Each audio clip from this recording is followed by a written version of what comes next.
Most video game tie-in movies or shows are usually terrible. They're either too faithful or not faithful enough to the source material's story and the original creator's vision. Sometimes they're just doomed to fail from the start because long-time fans of the media will want to see a continuation of the story from game to big screen, but newcomers to the franchise will want an introduction to each one of the characters. The Resident Evil movies tried to be different with characters unique to that universe, but its story lacked really, well, anything. I know there's quite a few that like those movies, but I'm afraid I'm not one of them. You simply have to strike that balance between having a good and interesting story that both newcomers and long-time fans can get invested in. It's the reason why the Resident Evil 3 remake is so jarring to newcomers and why it got so much slate upon release. In the beginning, Nemesis busts through the wall like the Kool-Aid Man and chases us down like a bat out of hell, but no new players have a clue as to what's happening because they don't know why he's after us, as it's never even explained or touched upon, so they quickly lose interest or are just confused for the rest of the game. I bring this up because it's the same case with some video game movies or TV shows, but with Arcane, it's the complete opposite.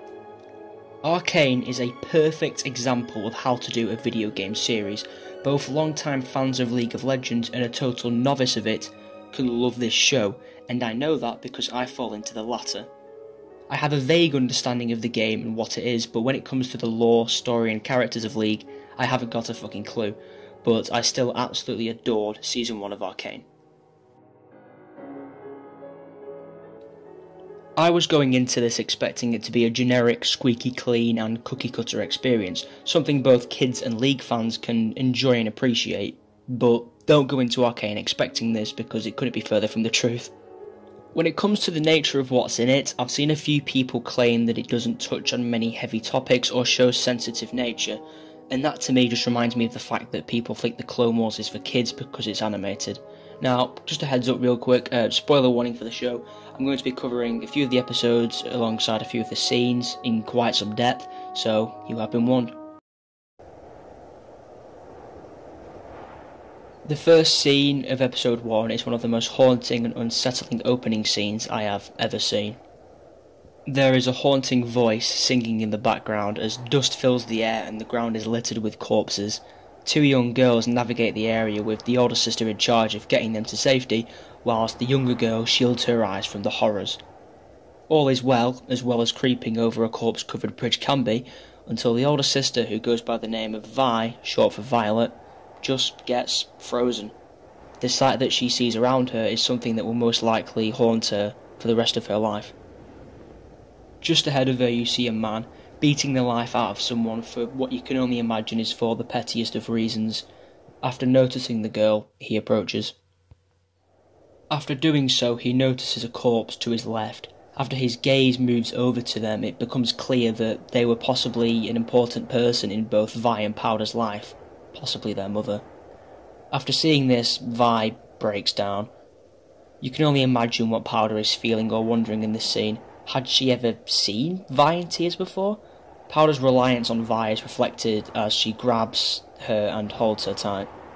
This seems to be the stranger's breaking point too, as after seeing these two girls who once had a home, a family, in such a state, he drops his gauntlets and takes the girls in to raise them as his own. As he carries them away, Vi looks back, knowing that the life she once knew is gone. An enforcer looks back at her, a symbol of evil that took everything from her. But that first scene is a lot to take in, especially when analysed, and it's an incredible scene that immediately sets the stage for the show and shows that Riot are going to be pulling no punches in this show in two different ways.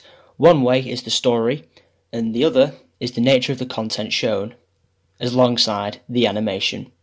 The style of Arcane is unlike anything I've ever seen before. I've seen it done in some short films and maybe some standalone videos, but never before in a fully fledged TV show. It truly blows you away throughout the 9 episodes.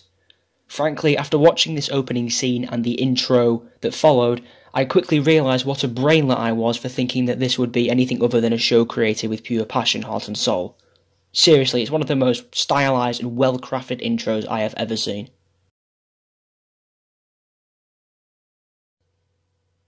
The rest of episode 1 continues with the theme of being incredible even after its opening. It fast forwards a bit to show the two sisters are now part of a crew. It's the polar opposite to the opening scene, which had Vi and Powder totally alone, a haunting soundtrack, scared, surrounded by dead bodies and ash, with the sky completely unseeable. But here, the sky is blue, they're surrounded by living, breathing people, a positive and upbeat tone, they sound a lot more sure of themselves and confident, or at least Vi does, and they have friends now. Speaking of, we are now introduced to both Milo and Clagger. Just to get a bit meta here before I continue, whilst I do like these characters, we never really learn anything about them, their backstory, or how they came to know Vander and the two sisters, but I wouldn't say that's too important in fairness. They're alright for the 3 episodes that they're in, I just wish we knew a bit more about them. So the gang is parkouring across rooftops to reach a building where they can perform a heist. They're not exactly rich, you know. All's fine until Vi catches Powder to stop her from falling into the darkness. Nice foreshadowing, right? So the crew make it to the building, the door is locked, and instead of waiting for Milo to pick the lock, Vi decided to do it the industrial way. Despite this taking place years before their rise as champions, if you've played League then you'll notice similarities between their past and future selves, but those new to the world manage to keep up with the narrative just as well. They have to make sure that they go undetected, so obviously that doesn't happen. The moment that Vi steps away from Powder is when it all goes down the toilet. An orb blows up and the group are forced to flee the scene, and in desperate measures they slide down some sewage drains. Whilst on their way back, they bump into another squad. When it becomes clear that they want a piece of that loot, a fight ensues, with Vi fighting to protect the group and Powder bolting. Powder is then cornered and has very little options. She tries to create a makeshift grenade, but when that fails, she decides to throw the loot into the water. This scene highlights the difference between the main two characters. Vi confronts the conflict head-on with force, while Powder chooses to escape responsibility and conflict when Vi is not there to protect her. I may be looking into this a bit too much though, she's a kid after all. Even when faced with a knife, Vi does not waver and is unintimidated by the possibility of death, and it shows that she has grown quite a bit over the years. After a brief argument, the group then descends into an elevator, and we are introduced to the city of Zorn. In a bar called The Last Drop, it is shown that the person who runs the bar, Vander himself, is well backed and supported by everyone that lives there. In many ways, he is the spine of the Undercity. Fair play to Vander, by the way, for being able to handle all of this. I'm sure it takes some doing. Just in case you couldn't figure it out, Vander is the man who brought in Powder and Vi, by the way. After sneaking back into the basement of the bar, their home, Vi makes it clear that she does not want Vander learning of this, but it turns out that Vander already knows. After a scene lecturing Vi about the qualities of a leader, which highlights the writing of this show and how good it is, Vander is confronted by enforcers who are after the gang that caused the explosion in the city of Piltover, and of course he doesn't sell them out. Just a bit after, we get another brilliantly well-written scene where Vi and Powder have a conversation, and Vi reassures Powder that she doesn't need to be a fighter and that her creations are enough. Vi then talks Powder through mistakes that each member of the gang has made, and it's a nice heartwarming scene where basically it's said that nobody is perfect. We all make mistakes, and the only thing that proves is that we are human. And with that, the first episode ends. Just after we get introduced to the villain Silco, of course, but I'm not mentioning him just yet. Go and see him for yourself, and spoiler alert, he's a memorable one. This may be an unpopular opinion, but I consider episode 1 to be amongst the best this show has to offer. It sets up the world, setting, and characters perfectly. Now, I could sit here and analyse each episode, which I would very much love to do, but I don't want this to be a video essay where I just describe the show like some others do. I'll leave it for you to go and watch, but seriously, you are missing out if you haven't already. Now I want to talk about the episode that stood out the most to me. Episode 3. If you've watched Arcane, then you already know exactly why it's so important. The final episode of Act 1 is simply unforgettable.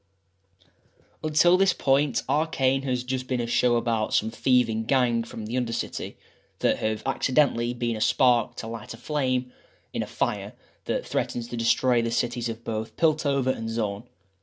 And for 2 episodes that fire has burned slowly as we're whisked from one location to the next to better understand the divide in class and political drama. But episode 3 turns the show on its head in a way I've never seen done before. It opens with a monologue from Silco, explaining what it's like to drown.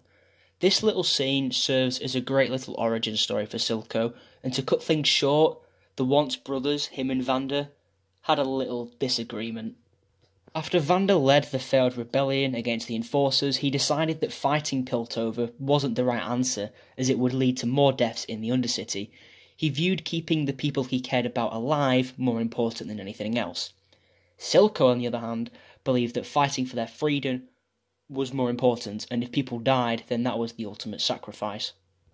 As for what led to the actual fight, we don't really know. The show never makes it clear, but for me the most likely scenario is that Vander made his plans to end the rebellion known, and Silco wasn't all for that, shall we say. Anyway, back to modern times. After Vander is taken by Silco, the gang sets out to save him. Not before Vi tells Powder to stay behind. See, before Powder overheard a conversation between Milo and Vi, where Milo called Powder a jinx, and claims that she always seems to have a hand in their failures, and Vi agrees. Could you imagine how heartbroken you would be at that age if the person who you looked up to and aspired to be like acknowledged the fact that every time something went wrong, it was pretty much your fault and you were simply just a hindrance? This is the beginning of the end for Powder, as she breaks down, incredibly animated scene by the way, whilst the team is off saving their father without her, she has an idea. The gemstones that she stole from the building, she could use them to create an explosion of some kind. Maybe her grenades could actually work. That would be a great way to save everyone if needed, right? So she creeps out, and after making her way to Silco's fish market, where Vander is being held, she glimpses in and sees Vi hauling ass. Clagger, meanwhile, begins destroying the wall behind them to create an escape. Silco then releases a mutated Descartes on her. It's clear that Vi is struggling, so Powder decides to spring into action. She arms her new grenade whilst an injured Vi crawls back into the meat locker. She slams the door just in time as the monster begins smashing the door. Clagger finally finishes clearing the escape route, and Milo manages to pick the last of Vander's lock. And then, Powder's grenade explodes.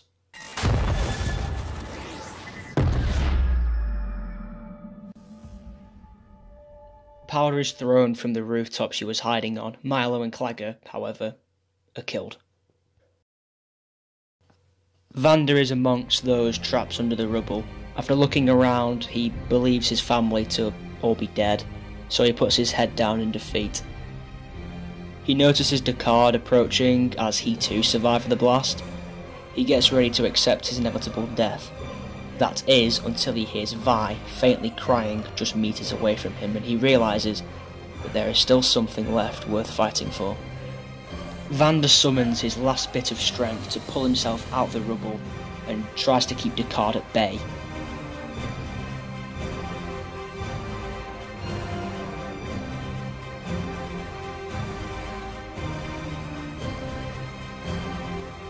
However, his efforts are futile as Silco sneaks up behind him and stabs him in the back. It was now Silco's turn to do the backstabbing. We then get a beautiful scene that reminisces one last time on Vander's betrayal.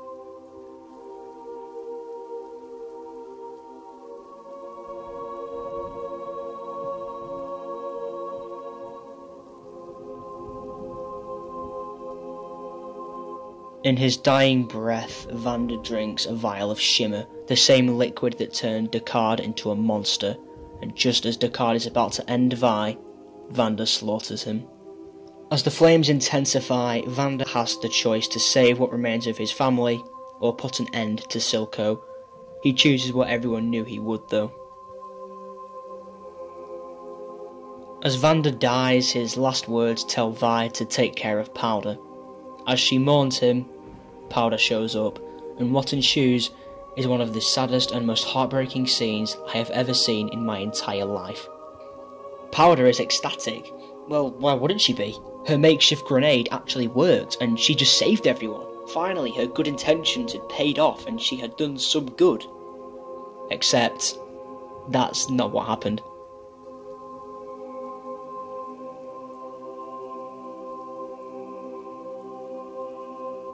Vi is beyond enraged after learning that Powder was responsible for the deaths of their family, and after even striking her, Vi claims that Milo was right, and Powder is, in fact, a jinx.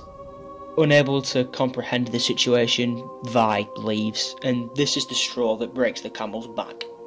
Silco then shows up. Vi sees this and does try to get in between them, but Marcus, one of the enforcers from before, knocks her out and drags her away, as Silco would kill Vi if he found her.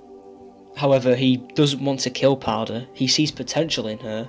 Powder explains that Vi abandoned her and that she is not her sister anymore. Silco comforts her like a father, and the episode fades to black with Silco claiming that we will show them. We will show them all. As Powder becomes Silco's daughter / evil enforcer, named Jinx. Brilliant. Absolutely brilliant. The writing in this episode is truly phenomenal. Despite Vi devoting her life to scare off any monster that may wish to harm Powder, as soon as a real monster showed up, she ran. And despite what you may think, Vi failed her. As Jinx tells Vi in a later episode, Silco didn't create Jinx. You did. And say what you want, but she is absolutely correct. Granted, Vi wasn't 100% at fault. You can look at the elite's ignorance. If Powder got proper education, therapy, or even a hug, then Jinx would never have came to be, but I digress. We get a big time jump. I would estimate it around 5 years. And by this point, Jinx is a household name that makes anyone who even thinks about crossing Silco think twice. After an attack on a ship where Jinx kicked some serious ass against a group named only as the Firelights, an enforcer named Caitlin believes that there is more going on here than the higher-ups are letting on. She investigates and finds a member of Silco's crew hiding in the floorboards of the ship after the attack. However, despite intending to question him, he is quickly whisked away by one of the group's enforcers. After being sent off to prison, Caitlin decides to visit him there to try and question him. Except it turns out he is beaten to a pulp, so after a swift change of plan, she decides to question the thug who beat him. She turns into the cell to see a rough-looking girl with red hair and, yes, Vi. After a bit of confrontation between the two, they decide to work together to track down Jinx, so Caitlin gets her escorted out of the prison. The two then become friends despite somewhat limited screen time that their relationship has, and, well, something tells me that they become a bit more than friends. From now until the end, Jinx becomes extremely jealous of Caitlin once she finds out about her. I also thought the relationship between Silco and Jinx, despite not having as much screen time as I would have preferred, was something that was explored really well.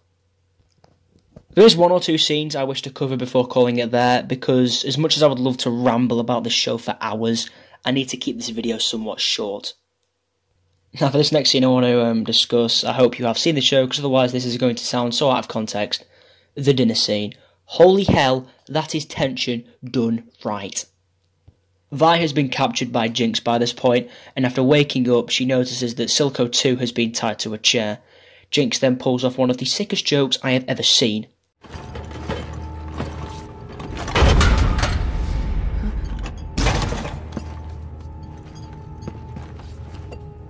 I paid your girlfriend a visit this morning. What did you do? I made her a snack.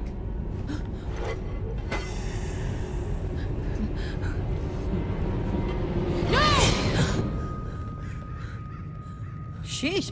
I'm not that crazy. My heart races every time I watch that scene. That one frame where it shows Caitlyn's face is perfect because not only does it convince us for a split second that Caitlyn's head has actually been served up on a platter, but because it's actually Vi picturing her for what she believes will be the last time. Normally, anyway.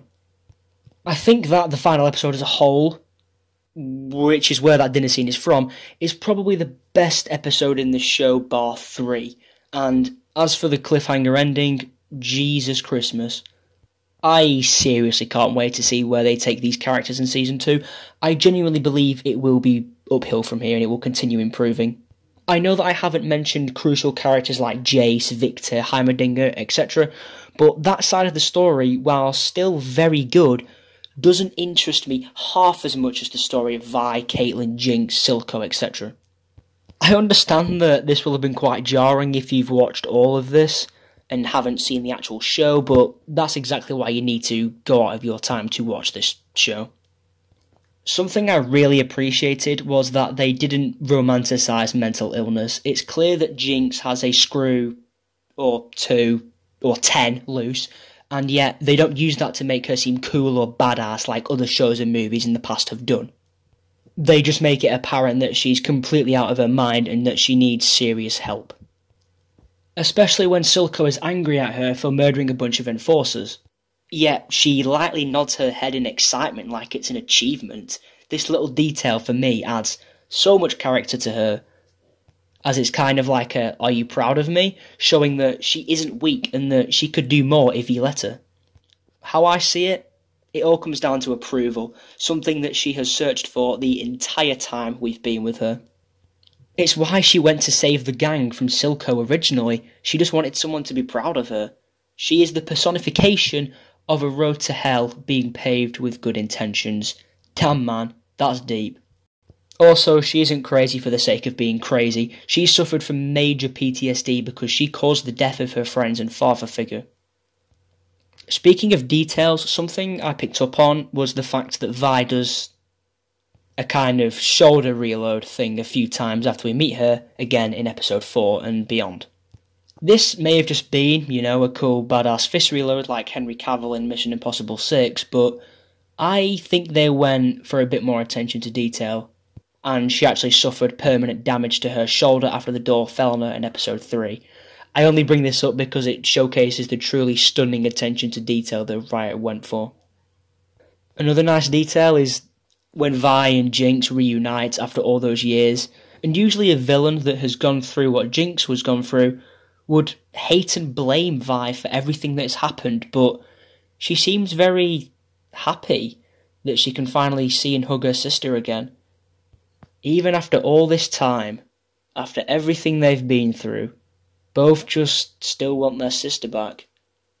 It's a show where, in the end, nobody wins. I know a lot of people have a rather negative view of League of Legends, and that combined with the fact that most video game adaptations are usually pretty poor, probably saw many immediately write off any suggestions to watch this. And what a shame that is, because Arcane is an incredible show. It's a video game series done right, because you don't have to have any knowledge of League of Legends to enjoy this show. I barely have the foggiest about it, and yet this beautifully crafted and tragic show that Arcane provides absolutely enthralled me. It also leaves the blame for everything up to the viewer interpretation. Was it Vi's fault for taking them on that heist? Not making Powder get rid of the stones and not protecting her from Silco instead of running away? Was it Powder's fault? Despite being just a kid, she was the one who used the stones to create the explosion to send things more downhill than they already were, after all. Or, for a curveball, was it Echo's fault for giving them the tip about the heist in the first place?